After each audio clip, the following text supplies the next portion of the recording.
On the 50th anniversary of the construction of the Alaska oil pipeline, there is a huge new potential project on the table, an Alaska natural gas pipeline. The White House is pushing a new project that would carry natural gas from the top of the state in the Arctic down to the oceans near Anchorage. It's an 800-mile, $40 billion bet on the future of American energy, and it's generated a lot of passion on all sides. Brian Sullivan is up in the Arctic covering this story, and he joins us right now. Hi, Brian.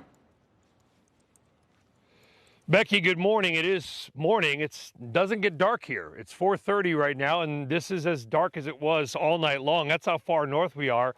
We're in a town of about 5,000 people, which is the largest town in 500 miles, an area the size of Minnesota, here in Upke, also known as Barrow, Alaska. Later today, we're going to be flying over to Prudhoe Bay.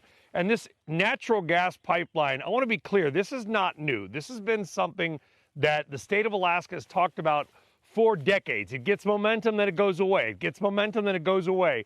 Well, we have three sitting members of the White House cabinet, EPA Administrator, Secretary of Energy, Secretary of Interior, all in the hotel about 100 yards behind me here that are trying to push this project. Okay, so what is this project? Well, it is a natural gas pipeline map from near Prudhoe Bay down to Anchorage, as you noted. Everybody knows the Alaska oil pipeline, 490,000 barrels per day. Every citizen of Alaska gets a check once a year. Why are we in Upke here? Because this is the indigenous local community that is going to play a huge role in not only getting the tax revenue from this natural gas pipeline if it happens, but also determining the fate of their area. Now, last night, we were at a town hall meeting, about 100 local leaders and local residents over in the cultural center, where the three sitting members of cabinet, the governor of Alaska, and the aforementioned Senator Dan Sullivan of Alaska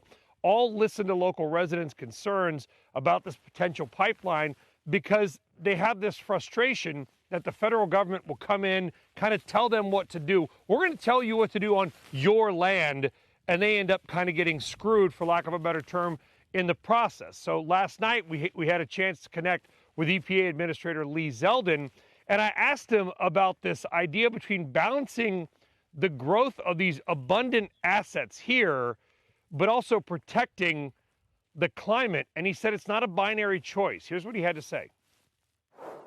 It is not a binary choice between protecting the environment and growing the economy. The Trump administration chooses both. The people who live here, who clearly care very much about their own environment, this is where they live, they are choosing both. This isn't a binary choice for the people in North Slope. They choose protecting their environment and growing their economy. They are desperate for that ability to be in control of those decisions. So you could tell the idea is that it's a lot about self-determination, Becky. On the business side of it, I would say the pipeline is estimated to cost 38 to 44 billion, and then you've got to build some of the LNG facilities down in the coast. ExxonMobil, ConocoPhillips, Marathon Petroleum, Hillcorp, which is private, a few others, they're the players in the oil and gas.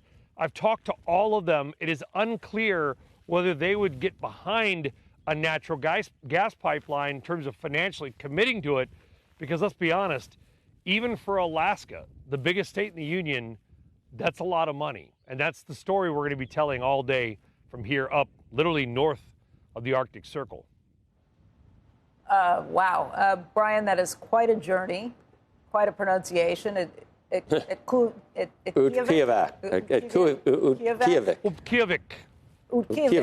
What I guess what the question is, the airport's called Barrow. Oh, I know where that is. Okay. You do? Yeah. Yeah. Did you throw up on that plane? Not that one. Oh.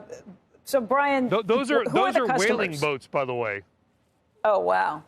Who are the customers? Would be, yeah, those are whaling boats. They go out. The customers would be Japan, Taiwan, Philippines, maybe Thailand.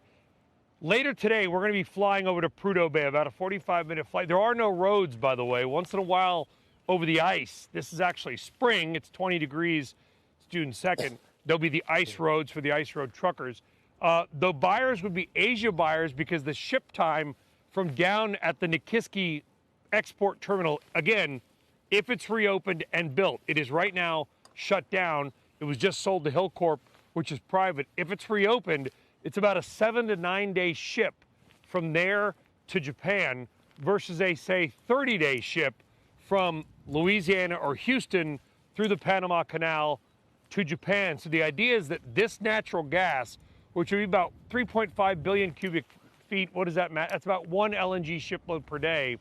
That would go to supply the Asian buyers. But again, $40+ billion, massive money, massive local passion, massive ocean. That right there is the Arctic Ocean. It is frozen.